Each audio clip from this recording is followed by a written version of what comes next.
What are some of the things you learned about how we are predictably irrational when it comes to our own relationships? Oh, there are so many. Okay, here's a couple.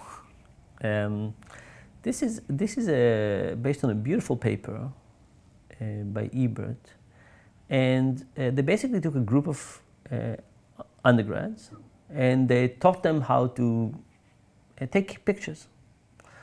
And at the end of the semester, they said, okay, you took all your pictures, pick one that you want to be enlarged.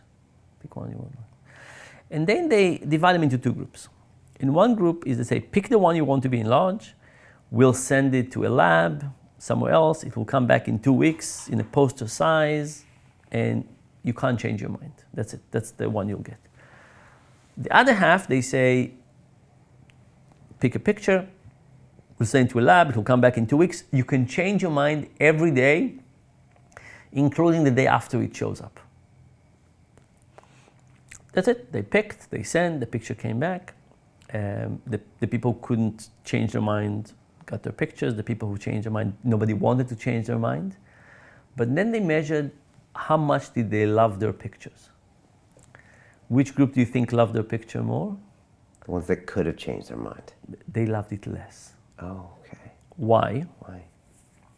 Because if you know you have to deal with something as reality, you basically start using all your psychological mechanisms to say, this is it, I love this picture, let me now convince myself why I love it.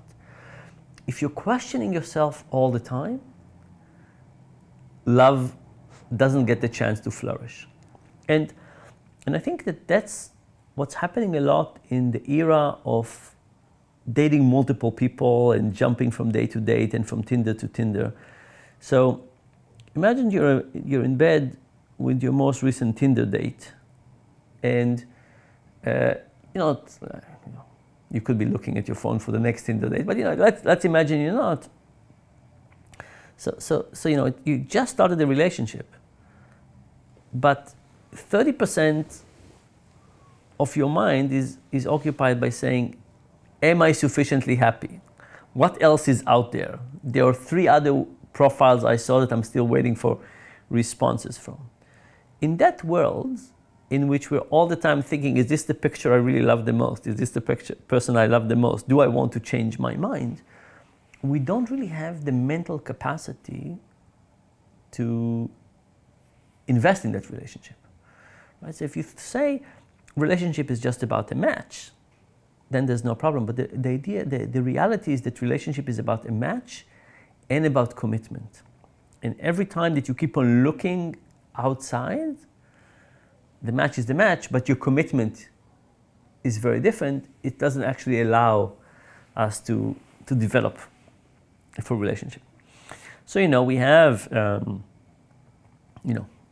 arranged marriages.